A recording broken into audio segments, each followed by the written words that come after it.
صاحبہ ہیں نوبل انعام یافتہ، جنہوں نے خواتین کے اسٹڈی کے اوپر، ایجوکیشن کے اوپر بہت کام کیا. انہوں نے باقاعدہ ٹویٹ کیا. اس کے بعد انڈین خواتین جرنلسٹ ہیں، انہوں نے اپنا ہندوؤں کو ان کے جو مذہب کے نام پہ وہاں پہ جو اقلیتیں ہیں ان کے اوپر ظلم و ستم ہو رہے ہیں، جو کرسچن کمیونٹی ہے، جو سکھ برادری ہے، جو مسلم کمیونٹی ہے، اور اپنا انڈین جرنلسٹ نے پراپر اپنے انٹرویو میں انڈیا کو ایک پورا ان کا چہرہ اور آئینہ دکھایا. اور اس کے ساتھ ساتھ نہ صرف سیاسی حلقے، نہ اپنا اس کے بعد نہ صرف جو ہیں وہ جرنلسٹ صحافی حضرات، اور اس کے ساتھ ساتھ جو ہیں وہ سوشل میڈیا سے تعلق رکھنے والے لوگ، فلم انڈسٹری کے ساتھ تعلق رکھنے والے لوگ، پوجا بھٹ، میشا سویرا بھاسکر، اور سب نے جو ہے وہ یہ آواز کو اٹھایا اور اس لڑکی کے حق میں بیان دیا کہ اس کی جس طرح اگر کوئی شارٹ لباس پہن لیتی ہے اس لڑکی کو، عورت کو یہ حق حاصل ہے، اور اگر کوئی اپنے آپ کو ڈھانپنا چاہے اور تو اس کو بھی یہ حق ہونا چاہیے. اور یہ باقاعدہ جو ہے یہ انڈین اپنا کورٹ میں، ہائی کورٹ میں یہ کیس چل بھی رہا ہے. دیکھیے ایک بہت بڑی وجوہات آتی ہیں کہ انڈیا میں آئے روز جو ہے آپ دیکھتے ہیں کہ سڑکوں کے اوپر، پبلک پلیسمنٹ کے اوپر عورتوں کے ساتھ ریپ ہونا شروع ہو گئے. تو آپ یہ دیکھیں کہ وہاں پہ جو عورتوں کے حقوق ہیں ان کی کس قدر پامالی کی جاتی ہے، اور عورتوں کے ساتھ کس طرح درندگی سے وہاں پہ پیش آتے ہیں. یہ صرف اسی وقت سے سٹارٹ ہے جب سے جو ہے انڈیا میں بی جے پی کی حکومت، ہندو توائزم جو ہے اس کی حکومت آ گئی ہے. تو مودی سرکار جو ہیں وہ جب سے یہ کہا تو باقاعدہ دیکھتے ہیں کہ جو ہے حکومتی ارکان کی سرپرستی میں یہ کام ہوتے ہیں اور وہ باقاعدہ اس کو سپورٹ کرتے ہیں. تو جس کی وجہ سے وہاں پہ اگر آپ دیکھیں تو ایک میں سمجھتا ہوں کہ ہندوازم کی وجہ سے وہاں پہ دوسری اقلیتوں کے ساتھ ایک مذہبی دہشت گردی کی طرح پیش آیا جا رہا ہے، اور یہ سارے واقعات آئے روز بڑھتے جا رہے ہیں. میاں صاحب، یہ جو پہلے آپ نے بات کی کہ مریم نواز صاحبہ نے اور فلم انڈسٹری کے لوگوں نے سب نے اس واقعے کی مذمت کی ہے، لیکن ایک چیز دیکھی گئی ہے کہ اس طرح کے واقعات کی اگر پاکستان مذمت کرتا ہے، جو انڈیا کے اندر کچھ ہو رہا ہوتا ہے، تو اس پہ انڈین مسلمانوں سے سوالات کیے جاتے ہیں پھر کہ پاکستان ایسے کہہ رہا ہے اور اس میں آپ کا کیا موقف ہے. تو وہ ان کو بہت پریشان کیا جاتا ہے اس حوالے سے. اس بارے میں آپ کیا کہیں گے؟ دیکھیں یہ ایک کسی ملک کا انٹرنلی عورتوں کے حقوق جو ہیں یہ کسی ملک کا انٹرنلی میٹرز نہیں ہے، یہ اوور آل پوری دنیا کا ایجنڈا ہے. اور خاص طور پہ یورپ کمیونٹی، امریکہ کمیونٹی جو ہے اس چیز کو انٹرنیشنلی طور پہ تسلیم کیا جا چکا ہے کہ عورتوں کے حقوق سلب نہیں کیے جا سکتے. مختلف این جی اوز کام کرتی ہیں. اگر آپ عبداللہ صاحب دیکھیں تو حالیہ افغانستان میں جو تبدیلی آئی ہے، جو وہاں پہ جو حکومت اس وقت عبوری حکومت آئی ہے، گو کہ اس کو تسلیم نہیں کیا گیا، تو ان کے فنڈز جو انٹرنیشنلی رکے ہوئے ہیں اسی وجہ سے رکے ہوئے ہیں کہ آپ نے عورت کو تعلیم دلوانی ہے. آپ کے ہم فنڈ تب ریلیز کریں گے جب آپ عورتوں کو اسکول جانے کی، ایجوکیشن کی بات کی گئی ہے، عورتوں کے حقوق کی بات کی گئی ہے. تو یہ کوئی پاکستانی یا کسی دنیا نے، اب اس کا مطلب ہے کہ جو پوری دنیا آواز اٹھا رہی ہے، جو پوری دنیا کے لیڈرانز آواز اٹھا رہے ہیں، تو اس کا مطلب ہے کیا وہ سب انڈیا کے انٹرنلی معاملات میں انٹرفیئر کر رہے ہیں؟ ایسی بات نہیں ہے. اصل میں یہ عورتوں کے حقوق کی جو بات ہے یہ ایک انٹرنیشنل ایجنڈا ہے، اور اس کے اوپر پوری دنیا میں اتفاق ہے کہ جہاں پہ بھی عورتوں کے ساتھ ایسی زیادتی ہوگی تو وہ پوری دنیا ہی آواز اٹھاتی ہے. تو یہ پاکستان کے لوگوں کا کہنا، کیونکہ دیکھیں پاکستان میں بھی خواتین بستی ہیں، یہاں پہ اگر آپ دیکھیں تو یہاں پہ جب معاملات ہوتے ہیں تو پوری دنیا میں ملالہ یوسف زئی کے ساتھ جو معاملات ہوا تو دیکھیں وہ بھی پوری دنیا نے اس کو ہائی لائٹ کیا. اور پھر ملالہ یوسف زئی جو ہیں ان کو نوبل انعام سے بھی نوازا گیا. کس لیے نوازا گیا؟ اس لیے نوازا گیا کہ انہوں نے عورتوں کی ایجوکیشن کی بات کی. تو میں سمجھتا ہوں کہ جو مسکان خان نے وہاں پہ انڈیا میں کام کیا ہے اور عورتوں کے حقوق کے لیے بات کی ہے، عورتوں کی تعلیم کے لیے بات کی ہے، تو وہ بھی کسی نوبل انعام سے ان کو بھی نوازنا ان کا حق بنتا ہے، کیونکہ انہوں نے عورتوں کو ایک ٹرینڈ دیا ہے کہ عورتیں اپنے حقوق کے لیے بات کر سکتی ہیں. اور یہ انٹرنیشنلی طور پہ جو ہے میں سمجھتا ہوں کہ باقاعدہ طور پہ مسکان خان کی حفاظت بھی کی جانی چاہیے، اور ان کو باقاعدہ طور پہ اس قسم کے جس طرح دوسری خواتین کو اعزازات سے نوازا جاتا ہے اور ان کو بھی یہ نوازا جانا چاہیے۔ لیکن یہ جیسے میں نے پہلے کہا کہ یہ بدقسمتی ہے وہاں کے مسلمانوں کی کہ ہر ان کے واقعے کو پاکستان کے ساتھ جوڑ دیا جاتا ہے۔ ہاں بالکل۔ اور جیسے ابھی مسکان کے جب انٹرویو ہو رہے ہیں تو اس میں صحافی ان سے واضح طور پہ پوچھ رہے ہیں کہ پاکستان اس مسئلے میں کود رہا ہے، بول رہا ہے، اور اس پہ آپ پاکستان کو کیا پیغام دیں گی؟ اور اس طرح کی صورتحال جب پیدا ہوتی ہے، دیکھیں دو چیزیں ہوتی ہیں، ایز اے مسلم جو ہے نا، حدیث میں بھی ہے کہ مسلمان ایک جسم کی مانند ہے، جسم کے ایک حصے میں درد ہو تو دوسرے حصے کو بھی تکلیف ہوتی ہے، اور اس میں کوئی شک نہیں ہے کہ وہاں کسی کو کوئی پریشانی ہوتی ہے تو ہمیں تکلیف ہوتی ہے، یہاں پہ ہمیں کچھ ہو تو انڈین مسلمانوں کو ہوتی ہے۔ لیکن وہاں میڈیا کے سامنے اس طرح کے سوال بنا کے ان سے پوچھنا اور کنفیوز کرنا کہ وہ کیا کہیں کیا نہ کہیں، عجیب صورتحال کا ان کو سامنا کرنا پڑتا ہے۔ اصل میں دیکھیے کچھ میں اپنا عبداللہ صاحب یہاں پہ بھی ایک بات کلیئر کروں کہ جب میڈیا پہ کوئی بات آ جاتی ہے، سوشل میڈیا کے اوپر بات آ جاتی ہے، تو کچھ گورنمنٹ پالیسیز بھی ہوتی ہیں۔ لازمی بات ہے کہ جس طرح گورنمنٹ کے نمائندے ہر جگہ پہ ہوتے ہیں تو ہر گورنمنٹ کے نمائندے صحافت پہ بھی ہوتے ہیں، تو وہ کوشش کرتے ہیں کہ بات کو کسی نہ کسی سے کسی طرح کنٹراورشل بنایا جائے اور اس کو کسی نہ کسی طرح کسی دوسرے ایجنڈے سے ایفیلیٹ کیا جائے تاکہ وہ اپنے سیاسی مقاصد حل کر سکے۔ اور جو اس وقت مسکان خان کا نعرہ تکبیر اللہ اکبر جو اس وقت ایک ٹرینڈ بن چکا ہے، تو وہ اس نعرے کو کسی اور رخ کی طرف لے کے جانا چاہتے ہیں۔ اور حالانکہ یہ بات اگر دیکھیں تو جب انڈیا میں خود یہ کرناٹک میں یہ نعرہ تھا، یہ انڈین گورنمنٹ کا نعرہ تھا، بیٹی بچاؤ بیٹی پڑھاؤ، تو آپ یہ دیکھیں کہ کیسی دوغلی پالیسی اور دوہرا معیار ہے۔ ایک طرف تو وہ اس لیے جو ہے آپ بی جے پی کے وہاں پہ ان کے جلسے جلوس دیکھیں تو ان کے جلسوں میں انہوں نے مسلمان خواتین کو بھی مسلمانوں کو بھی انوائٹ کیا ہوتا ہے، وہ بھی جاتا ہے کیونکہ وہ انڈینز ہیں، ایسے وہ انڈیا میں رہنے والے ہیں، وہ انڈینز ہیں، وہ اپنے آپ کو انڈین ہی سمجھتے ہیں۔ اس میں آپ اسدالدین اویسی صاحب کا بھی بیان سن لیں کہ وہ ہمیشہ وہ بھی یہی کہتے ہیں کہ بھی پاکستان کو پیغام دیتے ہیں کہ بھی آپ اپنی فکر کریں، ہمیں اپنی فکر کریں، کیونکہ ہمیں اپنی فکر ہے، ہمیں اپنے انداز سے رہنے دیں۔ تو دیکھیں ڈکٹیشن تو وہاں پہ کوئی بھی نہیں لیتا، کوئی بھی ملک کسی دوسرے ملک کو ڈکٹیشن نہیں دے سکتا، ڈکٹیٹ بھی نہیں کر سکتا کسی ملک کو۔ تو یہ بات بڑی سمپل ہے کہ یہ وہاں پہ جو خواتین بی جے پی کے جب جلوسوں میں جاتی ہیں تو وہاں پہ بھی عورتوں نے برقعے پہنے ہوتے ہیں، تو وہ ایک دوہرا معیار ہے دنیا کو دکھانے کے لیے۔ اور اگر وہاں پہ آپ دیکھیں تو جو کرسچن کمیونٹی ہے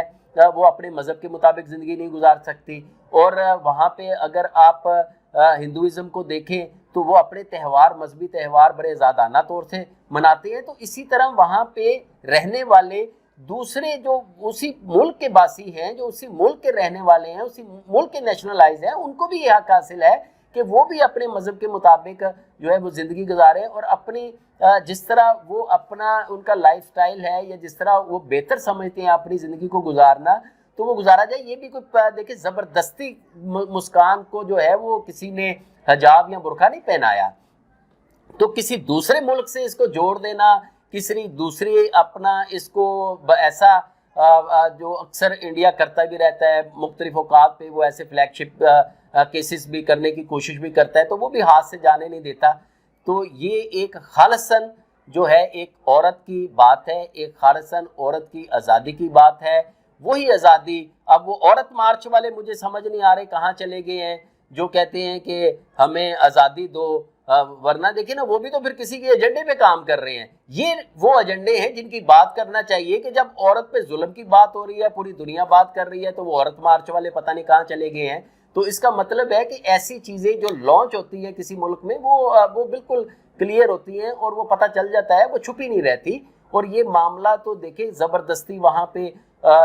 لوگوں کو مذہب چینج کروانا، ان کو ہندوازم میں جانا، گائے کے اوپر کاٹ دینا، ایک باڈی بلڈر کو جو ہے بہت ہی فیمس باڈی بلڈر تھا، اس کو مسلمان ہونے کی وجہ سے کاٹ دیا گیا۔ تو یہاں پہ ہم کسی مذہب کی بات نہیں کر رہے، یہاں پہ ہم انسانیت کی بات کر رہے ہیں، عورتوں کے فنڈامنٹل رائٹس کی بات کر رہے ہیں، اور اس کو کسی مذہبی طور پہ کسی طریقے سے جوڑنا اور اس کو کسی ملک سے جوڑنا تو یہ بالکل جو ہے وہ میں کہوں گا کہ انڈین کی وہ دوگلی پالیسی ہے جو ہمیشہ کرتا ہے. میرا تو یہ تقاضا ہے انٹرنیشنل این جی او سے اور مغربی یورپی یونین سے، امریکہ سے، اقوام متحدہ سے، کہ ان کو یہ نوٹس لینا چاہیے جو انڈیا میں اس وقت اقلیتوں کے ساتھ ظلم و ستم ہو رہے ہیں، وہاں پہ ان کو یہ نوٹس لینا چاہیے. اور انڈیا کو بھی جس طرح دوسرے ممالک پہ پابندی لگاتی ہے تو انڈیا پہ کیوں نہیں پابندی لگ سکتی؟ بھائی صاحب دیکھیں، یہ بات جو ہے نا، جو انڈیا میں اقلیتوں کے ساتھ ہو رہا ہے اور آئے دن یہ واقعات بڑھتے جا رہے ہیں، اور دنیا جیسے آپ نے کہا کہ صرف ایک مذمت کر دیتی ہے یا ان کو کہتی ہے جی ان کو انسانی حقوق دو، اس سے آگے وہ انڈیا کو کچھ کہنے کے لیے تیار نہیں ہوتے. جیسے آپ نے کہا کہ پابندیاں لگاتے ہیں افغانستان پہ، پاکستان پہ، ایران پہ، جتنے بھی اسلامی ملک ہیں یا جو غریب اور پسماندہ ملک ہیں ان پہ پابندیاں لگا دیتے ہیں. لیکن انڈیا کو کچھ نہ کہنے کی وجہ کیا ہے؟ آخر کشمیر کا مسئلہ ہے، وہاں دیکھیں لاکھوں لوگوں کو قتل کر دیا، اور انٹرنیشنل جو لابی ہے، اسٹیبلشمنٹ ہے، اس کے کان پہ جوں تک نہیں رینگتی. کسی کو کوئی مسئلہ نہیں ہے، بس ایک آدھ بیان دے کے وہ خاموش ہو جاتے ہیں. اس سے آگے دنیا کیوں نہیں جاتی انڈیا کے خلاف؟ یہ مفادات کی جنگ ہے جی، یہ بالکل مفادات کی جنگ ہے. یہ دورہ معیار ہے، چاہے اس میں امریکہ ہے، یورپی یونین ہے، یہ انڈیا ہے، یہ ایک لابی ہے. اور یہ لابی ایسی لابی ہے کہ یہ صرف مفادات کی جنگ ہے، اور انہوں نے اپنی لابی کے لیے ایک سرکل کھینچا ہوا ہے. ان میں ان کو ہر وہ شخص قابل قبول ہے، ہر وہ ریاست قابل قبول ہے جو صرف اینٹی مسلم ہے. اس بات میں کوئی دو رائے نہیں ہے، کیونکہ یہ اپنے عملی طور پہ اپنے اقتدامات سے ثابت ہوتا ہے، پوری دنیا کے سامنے ہے. کشمیر کے ساتھ جو عورتوں کے ساتھ ظلم ہو رہا ہے یہاں پہ، تو دیکھیں کہ یہ افغانستان میں جو جنگ ہوئی، 40 سال جنگ ہوئی، کس چیز کی جنگ تھی؟ یہی جنگ تھی کہ ان کو دنیا کا اس سے خطرہ ہے. اگر آپ یہ دیکھیں کہ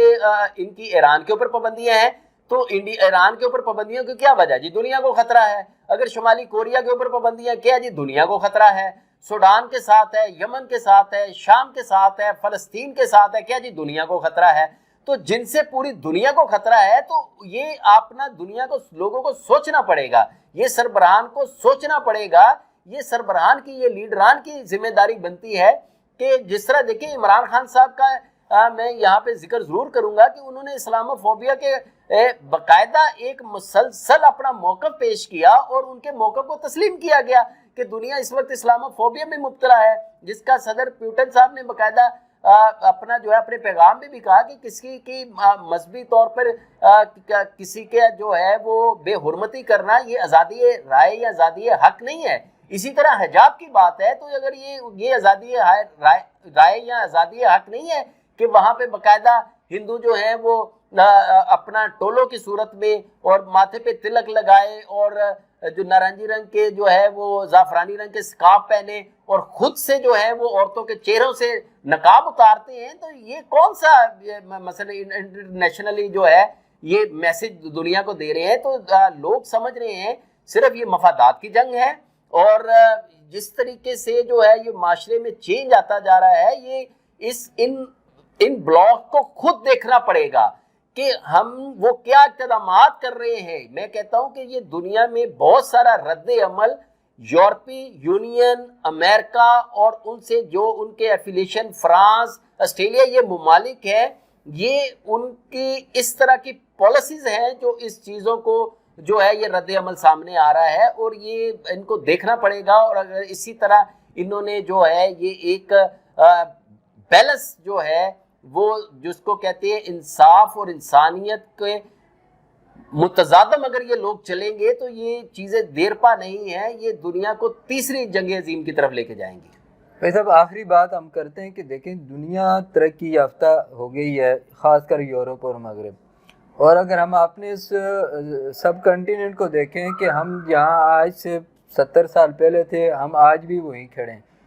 آج سے 60 سال پہلے جن ملکوں کی اوسط آمدن $2000 تھی، آج وہ $50,000 $40,000 پلس ان کی اوسط آمدن ہوئی ہے. اور ایک ہمارا یہ بر صغیر کا خطہ ہے کہ ہم جہاں اس وقت تھے اس سے بری حالت میں گئے ہیں، کوئی اچھی کنڈیشن یہاں نہیں آئی. اس کی کیا وجہ ہے؟